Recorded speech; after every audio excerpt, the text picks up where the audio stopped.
오늘 풍성한 은혜 가운데 오늘 나아갑니다. 오늘 우리 송정면 목사님 말씀을 주실 것입니다. 감사하는 자가 되라. 하나님의 말씀을 전하실 때 많은 은혜가 되어지는 귀한 시간 되어지기를 원합니다.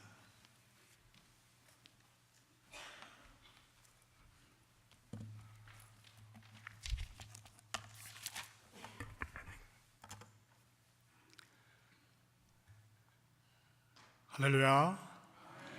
제가 일부 예배 잘 못 올라왔기 때문에 오래간만에 뵙는 성도들 많이 계십니다.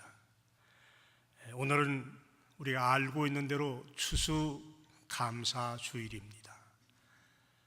바울 사도께서는 골로새 교인들에게 편지를 보내면서 감사하는 자가 되라, 그래서 여호와 하나님께 감사하라는 말씀을 권면해 주고 계십니다. 지나간 한 해 동안 하나님께서 우리들에게 또 여러분들에게 베풀어 주신 축복과 은혜가 얼마나 많이 있습니까? 하나님이 내려주신 축복과 은혜를 셀라 그러면 셀 수 없을 정도로 참 많이 있을 것입니다. 그런데도 불평하고 원망하고 짜증을 내면서 살아오신 분들도 계시는지 모르겠습니다. 오늘 우리들에게 주신 이 추수감사절의 배경을 간략하게 생각을 해보면서 왜 청교도들이 이 땅에 건너와서 추수절기에 하나님께 감사의 제단을 쌓고 감사했는지를 살피면서 감사를 상실하고 있는 우리 세대가 어떻게 무엇을 감사하면서 지내야 하는지를 몇 가지 측면으로 함께 생각해 보기를 권합니다. 본래 이 청교도들은 영국에서 신앙생활을 하고 있었던 사람들이 아닙니까? 근데 그 당시에 영국에는 성공회가 국교가 되어 있었습니다. 나라에서 정한 종교라는 말이죠. 성공회는 여러분들이 아는데도 캐톨릭하고 형식과 내용이 아주 비슷합니다. 그래서 하나님 중심으로 사는 사람들, 말씀 중심으로 사는 사람들하고는 신앙의 양상이 잘 맞지를 않습니다. 껍데기만 남아있는 이런 종교였거든요. 그래서 성공회가 국교로 정해져 있지만은 경건하게 신앙생활하는 사람들은 따로 모여서 말씀 중심주의로, 하나님 제일주의로 예배를 따로 드리고 있었습니다. 이 종교 지도자들을 눈에 볼 때는 괘씸한 생각이 들거든요. 이 사람들은 분리주의자들이다, 그러면서 그들을 핍박하기를 시작을 했습니다. 처음에는 핍박을 견디고 있었지만 날이 갈수록 종교 지도자들과 정치 지도자들의 핍박이 심해지기 때문에 뜻을 같이 하는 사람들 102사람이 모여서 우리가 여기서 신앙생활하면서 억압을 받고 사느니 차라리 새로운 땅에 건너가서 마음껏 하나님을 찬양하고 예배드리는 생활하자는 이런 취지를 가지고 1620년에 102사람이 메이플라워라는 배를 타고, 저기 영상에 그림이 보이지요. 그렇게 큰 배가 아닙니다. 저 배를 타고 102사람이 건너오게 되는데 자그마치 66일 동안 항해를 하게 됩니다. 여러분들이 LA에서 서울 갈 때 13시간, 12시간 비행기를 타도 힘이 드는데 66일간 풍랑과 싸우면서 항해를 계속했다. 얼마나 힘이 들었겠습니까? 멀미하는 사람들도 많이 있었을 거예요. 잠을 제대로 자지 못하는 사람도 있었지 않겠습니까? 어지러워하는 사람도 많이 있었을 거예요. 66일 만에 갖은 고생 다 하고서는 폴리마스라는 동부의 항에 도착해서 시편 100편 말씀을 읽고 감사의 기도를 드리게 됩니다. 근데 11월 달에 도착을 했는데 겨울을 나는 동안 얼마나 많은 고난이 또 따라왔는지 모릅니다. 동북부 지역, 미국의 동북부 지역이 겨울 추위가 얼마나 추운 날씨입니까? 견딜 수 없는 추위, 질병으로 인해서 44사람이 목숨을 잃었다는 기록이 나와 있어요. 미국 온 걸 얼마나 후회를 했겠습니까? 가족들 가운데 어떤 가정에서는 2사람이 목숨을 잃는 경우도 있었거든요. 후회하는 사람들도 있었을 거예요. 근데 새봄이 돌아오고 남아있는 사람들은 마음을 다시 다집으면서 땅을 개간하고 주변에 있는 마음씨 좋은 인디안들의 도움을 받아가면서 농사를 짓기 시작을 합니다. 그에 따라 하나님께서 풍성한 추수를 허락을 해주셨거든요. 가족들을 잃어버린 아픔이 있고 안타까움이 있었지만 그래도 남아있는 가족들이 하나님께 감사해야 되겠다는 마음으로 하나님께 감사의 예배를 드리고 자기네를 도와줬던 마음씨 좋은 인디안들을 초청을 해서 야생 터키를 굽고 잔치를 베풀게 됩니다. 추수감사절의 유래가 이렇게 생기게 되거든요. 이런 사실을 미국의 의회가 또 미국의 대통령이 알고 이걸 전국적인 감사절로 적히자. 그래서 미국에서는 11월 넷째 목요일을 추수감사절로 지키고 있지 않습니까? 자, 오늘 바울 사도는 골로새 교인들에게 편지를 하면서 감사하는 자가 되어서 여호와 하나님께 감사하라, 그렇게 권면의 말씀을 주고 있는데, 오늘 감사주일 예배를 드리는 여러분과 제가 무엇을 하나님께 감사하면 좋겠습니까? 하나님께 감사하라는 말씀을 해주셨던 바울 사도는 로마 교인들에게 편지를 써 보내면서 이렇게 권면합니다. 영상의 말씀 띄워드릴까요? 로마서 6장 17절 18절에 있는 말씀입니다. 본 말씀 보니까 하나님께 감사하리로다. 너희가 본래 죄의 종이더니 너희에게 전하였은 바 교훈의 본을 받아 마음으로 순종하여 죄에게서 해방되어 의의 종이 되었느니라. 무슨 말씀입니까? 죄에서 벗어나서 이제는 의의 종이 되었다는 그 사실을 감사하라는 말씀 아닙니까? 죄의 종으로 살아가게 되면요, 마지막이 멸망으로 끝이 나고 맙니다. 바울서도 그런 말씀하시, 죄의 삭은 사망이라고 말씀을 하고 있는 것과 마찬가지로 우리가 멸망받을 수밖에 없는 그런 존재들이었습니다. 그런데 그런 자리에 있던 우리들을 예수 그리스도를 통해서 이제는 의의 종이 되어서 구원받았다는 사실을 가르쳐주고 있는 것이거든요. 구원받은 것만큼 귀한 축복이 없어요. 여러분들이 미국 건너와서 새 집을 샀다, 새로운 자동차를 샀다, 자녀 손들이 좋은 대학에 입학을 했다, 그것도 감사한 조건이 될 수 있지만은 이런 사실들은 일시적인 사실 아닙니까? 구원받은 사실만큼 엄청난 축복이 없어요. 무엇과도 바꿀 수 없는 것이 죄의 종으로 살아가는 우리들이 의의 종이 되어서 하나님으로부터 구원받은 하나님의 권속으로 살아간다는 사실이 귀한 축복 아닙니까? 얼마나 귀한 축복인지 모릅니다. 예수님께서도요, 복음을 전하시면서 사마리아 성 근처로 갔는데 그 마을에 들어가 보니까 나병 환자들이 10명이 모여 있는데 너무 안쓰러운 생각을 했던 일이 있습니다. 나병이라 그러면 그 당시에는요, 저주받은 병으로 알려졌거든요. 가족들로부터 완전히 떠나야 돼요. 그 마을에서 살 수가 없어요. 저 언덕이나 그 골짜기 가서 따로 자기네들끼리만 살아야 되는 저주받은 병이 아닙니까? 근데 예수님이 그들을 바라볼 때 너무너무 안쓰러운 생각이 들어서 그 사람의 병을 고쳐준 일이 있어요. 옛날 성경에는 문둥병이라고 묘사를 했거든요. 지금은 언어를 순화시킨다고 나병이라고 단어를 바꾸었지만은 문둥병자 저주받은 병에서 고침을 받았다 그러면요, 이 감사가 넘쳐서 감격으로 승화될 만한 이런 상황입니다. 그런데도 예수님께 찾아와서 감사한 사람은 그 당시에 사람 취급도 받지 못하고 있는 사마리아 사람 한 사람밖에 없었거든요. 10명이 고침을 받고 나음을 받았는데도 예수님께 찾아와서 감사했던 사람은 한 사람밖에 없었다. 예수님도 서운한 생각이 드셨는지 모릅니다. 그 9은 어디 있느냐?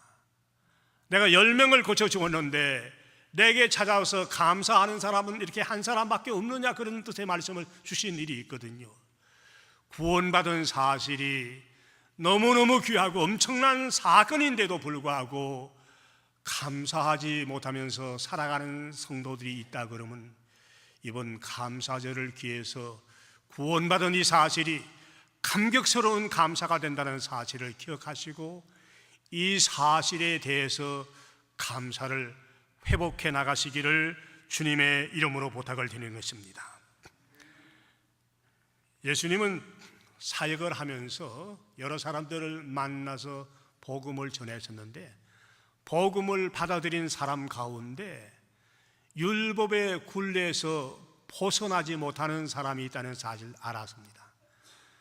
많은 유대인들도 예수님이 전해준 복음을 받아들이고 있었거든요. 그런데도 예수님이 전해준 복음의 말씀을 참 귀한 것이다, 참 신선한 말씀이다, 은혜로운 말씀이다 이렇게 마음으로는 생각하면서 자기네들이 알고 있는 율법의 굴레에서 벗어나지 못하고 방황하는 사람이 참 많이 있었습니다. 이 말씀은 참 좋은 말씀인데, 은혜로운 말씀인데 율법하고 자꾸 연관을 시켜가지고 우리가 구약을 통해서 배워왔던 율법에는 이렇게 말하는데 예수는 이렇게 가르치는구나, 그렇게 해서 율법의 굴레에서 벗어나지 못하고 방황하는 심령들이 있다는 사실을 알고 예수님이 그 사람들 향해서 그런 말씀을 해줍니다. 진리를 알지니 진리가 너희를 자유롭게 하리라. 요한복음 8장 32절에 있는 말씀을 통해서 율법의 굴레에서 벗어나지 못하고 있는 사람들에게 율법의 굴레에서 벗어나서 자유롭게 신앙생활하는 말씀을 권면해 주셨거든요. 자유를 뺏기고 살아나간다 그러면 참 불행한 일입니다. 율법의 굴레에서 벗어나지 못하는 것도 불행한 일인데 주변 여건에서 자유를 뺏기고 살아나가는 사람만큼 불행한 사람이 어디 있습니까? 그래서 자유를 빼앗기고 억압을 당한 사람들은 내게 자유를 달라 그렇지 않으면 죽음을 달라고까지 외치고 있었던 사람이 있지 않습니까? 감사절을 보내면서 우리가 자유스러운 분위기 속에서 신앙생활을 하고 있다는 사실 자체가 감사하다는 사실을 바로 깨달을 수 있어야 돼요. 우리 주변에 있는 그 주변 여건들을 돌아보세요. 지금 저 이슬람권 같은 데서는요, 예수 믿는 것이 얼마나 불안하고 얼마나 공포스러운 사건인지 몰라요. 여러분이 신문이나 TV나 방송을 통해서 알고 있지만 이슬람 과격주의자들이요, 이슬람 국가를 건설하겠다, IS라는 나라를 건설하겠다고 시리아를 중심으로 해서요, 예수 믿는 사람들 거의 전멸을 시키고 있어요. 교회 불을 지르고 예수 믿는 사람들을 한두 사람을 죽이는 게 아니에요. 온 동네 마을에 있는 사람들을 전멸시키는 이런 일이 벌어지고 있기 때문에 이번 성탄절 절기 때는 시리아 지역에서 예수 믿는 성도들을 볼 수가 없을 것이라 이렇게 신문에서 열거하고 있지 않습니까? 이 이슬람권 사람들만 고통당하는 게 아니에요. 힌두교를 믿고 있는 인도라는 나라에도요, 큰 도시 같은 데는 괜찮지만 시골에 있는 사람들 가운데 예수 믿는 크리스찬들은 힌두교 사람으로부터 얼마나 핍박을 많이 받고 있는지 몰라요. 제가 인도에 선교사님들 훈련을 갔다가 주일날 시골 교회로 한 교회씩 다 정해서 거기서 예배를 인도하고 오라. 자동차로 가는 곳마다 이제 강사들을 이렇게 떨고 주고 가더라고요. 그래서 주일날 예배를 거기서 인도하고 시골 지역이기 때문에 여기에서는 신앙생활하는 게 괜찮습니까? 두렵대요. 두려워요. 힌두교는 그래도 비교적 괜찮은 사람들이라 생각하는데 그 동네에 교회가 들어오게 되면요 돌팔매질하는 사람이 그렇게 많대요. 교회 불 지르는 사람들도 있대요. 과격한 사람도 불 지를 뿐만 아니라 예수 믿는 사람들을 못 살게 굴고 핍박을 하는데 너무너무 힘들다. 우리 동족들이 살고 있는 북한 땅 여러분들이 잘 알고 있지 않습니까? 북녘 땅에서는 예수 믿는 것 자체가 반동이에요. 그래서 예수 믿는 사람들, 좀 신실하게 믿는 사람 정치범 수용소로 수용시키는 것이거든요. 정치범 수용소에는 사기를 쳤다든지 뭘 훔쳤다든지 도적질해서 이런 사람들이 들어가는 곳이 아니에요. 국가의 반역을 거행을 한다든지 정책에 반기를 들고 일어나는 사람들, 반혁명적인 그런 사람들을 가두고 예수 믿는 사람을 가두는 곳이거든요. 저번에 제가 한번 말씀을 드렸을 거예요. LA 지역에서 총영사로 계시다가 브라질 대사로 가셨다가 지금 은퇴하시고 한국의 호서대학이라는 대학에서 북한 정책에 대해서 강의를 하고 있는 김명배 대사님, LA 오래 사신 분 잘 아세요. 그분이 주체에 보면 오는가 하는 책을 발간하면서 절대로 앞에 추천서를 써달라고 그래서 제가 원고를 좀 보내달라고 그랬어요. 두꺼워요. 한 200페이지 되는데 인터넷으로 전부 보냈는데 제가 그걸 보다가 충격을 받았는데 72페이지인지 내가 페이지는 좀 정확하게 모르는데 거기 정치범 수용소에 수용되어 있는 예수 믿는 성도들의 수용소 생활이 그려져 있어요. 나라의 반기를 든 사람들도 걸어서 다닐 수도 있고 일하면서도 허리를 펼 수 있는데 예수 믿다가 붙들려온 사람은요 정치범 수용소 안에서는 허리를 펴지 못한대요. 매일 곱사같이 이렇게 구부리고 허리를 굽히고 살다가 끝내 가서는 곱사등같이 허리가 굽어져서 죽는 게 북한 정치범 수용소에 수용되어 있는 예수 믿는 사람들의 모습이다. 그 책에 나와 있어요. 그리고 허리가 너무너무 아픈 권사님들이나 장로님들이 자기도 모르는 가운데 부지중에 아유 허리야 하고서는 일어서는 순간에 곁에서 지키고 있는 보초병들이 바로 총살하면서 갈기는 것이 오늘 정치범 수용소에 수용되어 있는 예수 믿는 사람들의 양상이라는 게 책에 나와 있는 걸 보고 여러분들이 자유스러운 나라에서 자유스러운 분위기 속에서 예배를 드리고 있다는 이 자체가 얼마나 감사한 일인지로 생각해 본 일이 있습니까? 여러분들 아마 상상도 못할 일들이 북한 땅에만 있는 게 아니라 저 시리아 땅이나 저 인도 같은 나라에서 벌어지고 있는데 자유로운 분위기 속에서 마음껏 찬송하고 마음껏 기도하고 마음껏 부르짖어 하나님께 간구할 수 있는 여건 속에 살아간다는 이 자체가 얼마나 축복인 것을 바로 알아야 되거든요. 오늘 여러분들 주일날이라고 하나님 존전에 올라오겠다고 운전하고 오는데 경찰이 여러분들을 잡아서 티켓을 띱니까? 왜 예배 보러 가느냐고 말립니까? 제재하는 사람이 있나요? 얼마나 자유스러운 분위기 속에서 예배를 드릴 수 있는지 참 감사한 일인데도 신앙생활을 바로 잘 못하고 있다 그러면 누구의 책임이라고 생각합니까?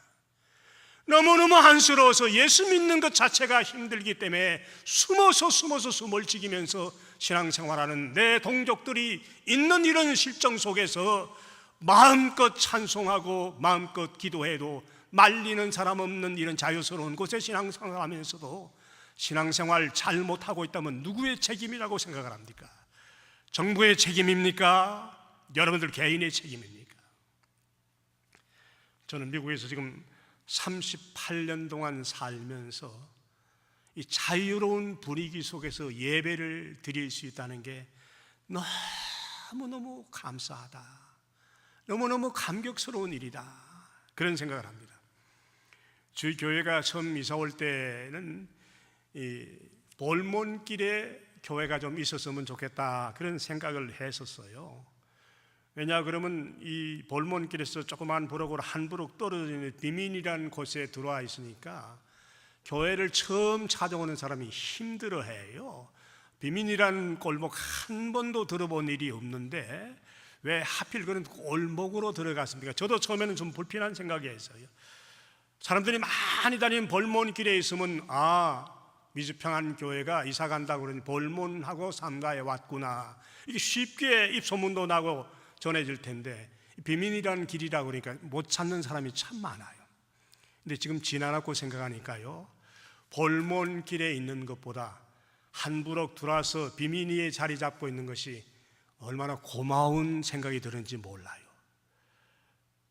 옛날 그 웨스트모orland에 있을 때는요, 건물 유리창하고 본당 유리창하고 바로 옆에 있는 아파트가 다닥다닥 붙어 있었기 때문에 금요일 날 철야 기도하고 소리 지르고 기도하고 찬송 부르면요, 옆에 있는 그 주민들이, 특히 그 남미계 사람들이 좀 과격한 사람들이요, 총을 쏜 일이 있어요.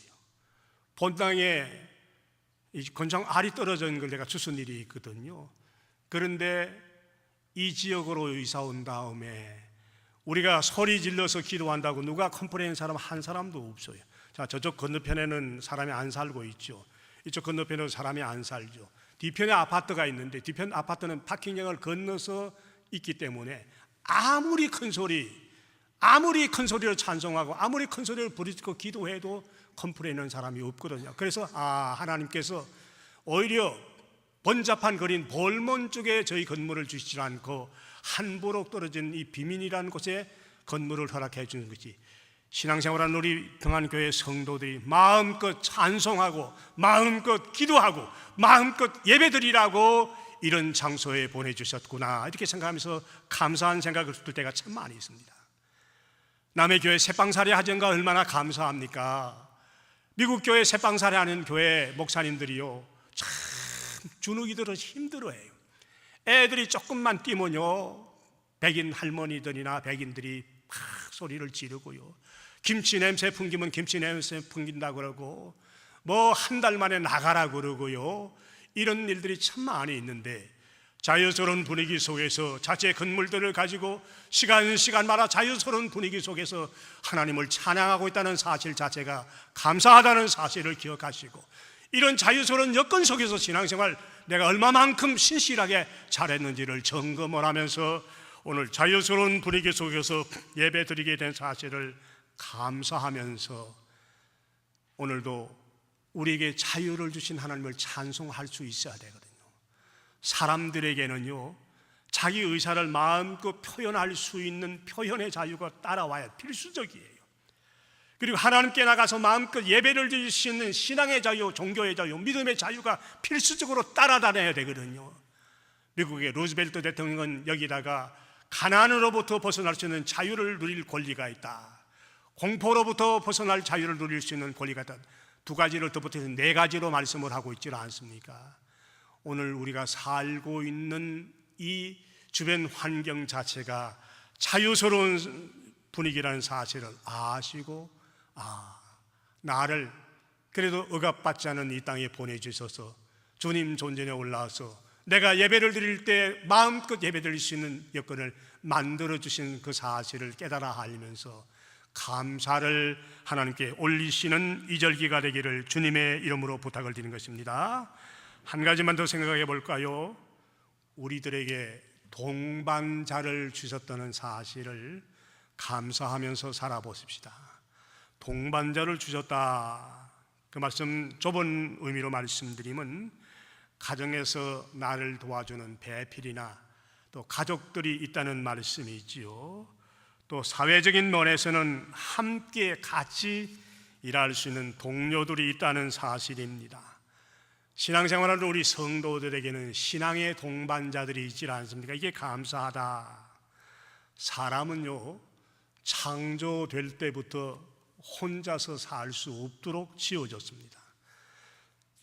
하나님께서 하나님의 형상대로 아담을 창조하셨는데, 하나님께서 보실 때 아담이 혼자 지내는 것, 옛날 성경에는 독처하는 것이라 그렇게 표현했는데, 독처하는 걸 별로 좋지 않게 생각을 하셨어요.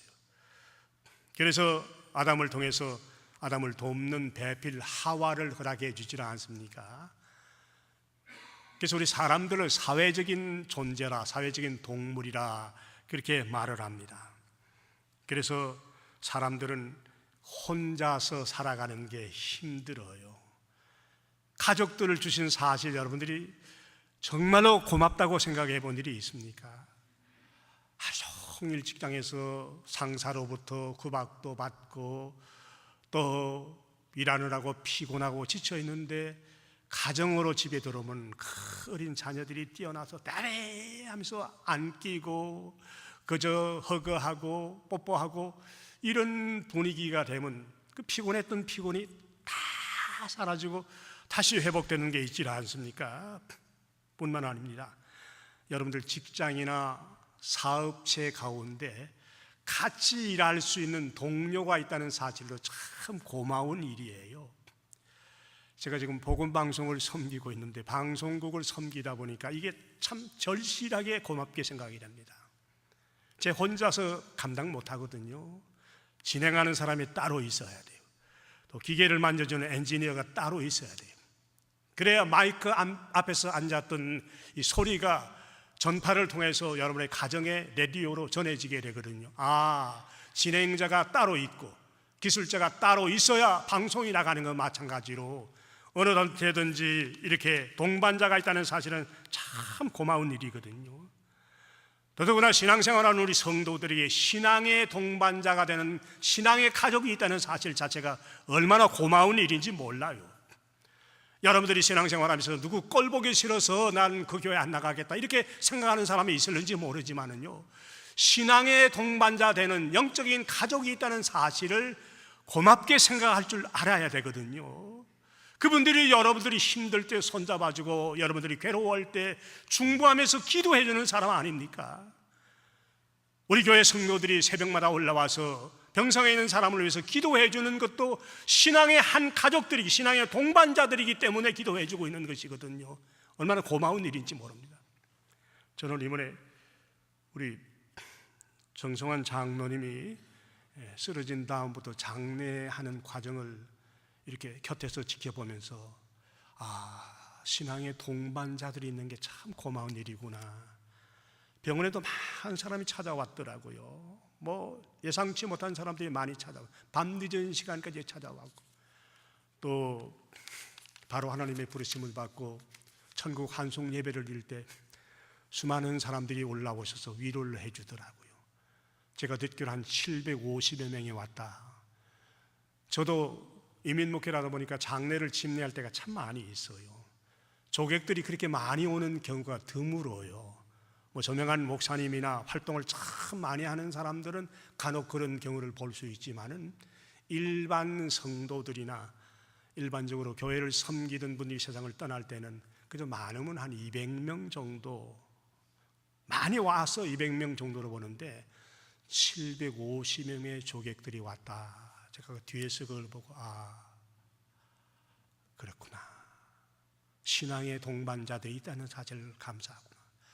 또 오신 분들 식사 대접하느라고 우리 친교부를 중심으로 해서 권사님들, 집사님들이 얼마나 애를 많이 쓰셨어요. 이 신앙의 동반자들이거든. 만약에 신앙의 동반자들이 없었다 그러면 가족들이나 또 옆에서 보고 있는 저희들도 얼마나 마음이 힘이 들었겠습니까? 제가 오래전에 어떤 장례식 집례를 했었는데 미국의 저명한 사람입니다. 장례식장에 7명이 왔어요. 7명. 마음이 참 쏴하더라고요. 아, 그분이 미국 와서 마스터 학위를 2개를 얻고 PhD 학위를 얻고 이제 우주선 통신 관계를 연구하는 사람인데 한때는 FBI에서 그분의 신변을 보호해 주면서 비밀리에 신분을 지켜주던 이런 사람이었는데 장례식에 7명, 제가 사회를 보고 임동선 목사님이 말씀을 전하고 그러니까 목사 2사람 빼면 5명이 올라온 거예요. 야, 왜 신앙의 동반자를 가지지 못해? 제가 끝난 다음에 그 가족들에게 물었습니다. 신앙생활을 잘 안 하셨나요? 그러니까 뭐 하는 동 마는 동 뭐 들락날락 했다고 그러더라고요. 이게 무슨 말인가 하면요, 신앙의 동반자를 가지지 못하면 갈 때도 이렇게 쓸쓸하게 가는 걸 저는 눈으로 보았기 때문에 여러분들 주변에 신앙의 동반자, 나를 위해서 기도해주는 사람이 있다는 사실을 감사할 줄 알아야 됩니다. 초대교회 120문도들이 모여가지고 같이 모이질 않았습니까? 같은 마음으로 기도하고 나니까 성령의 놀라운 강림 사건을 체험을 하고, 또 초대교회 성도들은요 같은 마음으로 성전에 모이기를 힘을 썼다고 그렇게 기록을 하고 있는데, 우리 주변에 나를 도와주고 나를 격려해주고 나와 함께 가는 동반자가 있다는 사실 이 자체가 감사의 조건이라는 사실을 기억하시기를 부탁을 드립니다. 바울 사도는 범사에 감사하라 그러지 않습니까? 구약시대 농경시대에 살고 있던 하박국이라는 선지자는 그렇게 고백을 합니다. 비록 무화과나무가 무성하지 못하며 포도나무에 열매가 없으며 감람나무에 소출이 없으며 밭에 먹을 것이 없으며 우리의 양이 없으며 외양간에 소가 없을지라도 나는 여호와로 말미암아 즐거하며 나의 구원의 하나님으로 말미암아 기뻐하리로다. 한 해 동안 농사가 패농한 이런 상태이지만은 여호와 하나님이 계시기 때문에 여호와 하나님 때문에 기뻐하고 감사하겠다는 고백을 하고 있지 않습니까? 일부 예배에 올라오신 사랑하시는 성도 여러분들, 감사함은 얼굴에 웃음이 띄워질 수 있습니다. 감사함은 마음이 따뜻해질 수 있습니다. 감사하는 사람은 행복한 삶을 살 수 있습니다. 감사하게 되면 감사거리를 하나님이 더 주시게 되어 있습니다. 오늘 추수감사절만 중요한 날이 아닙니다. 오늘 말씀드린 몇 가지만 감사의 조건이 아닙니다. 시간마다 감사를 회복해서 하나님께서 주신 모든 여건에 감사하면서 감사하는 마음으로 살겠다고 마음 다짐하시는 여러분과 제가 되기를 예수님의 이름으로 부탁을 드리겠습니다. 사랑하시는 아버지 하나님, 감사주의를 제대로 허락하시옵소서.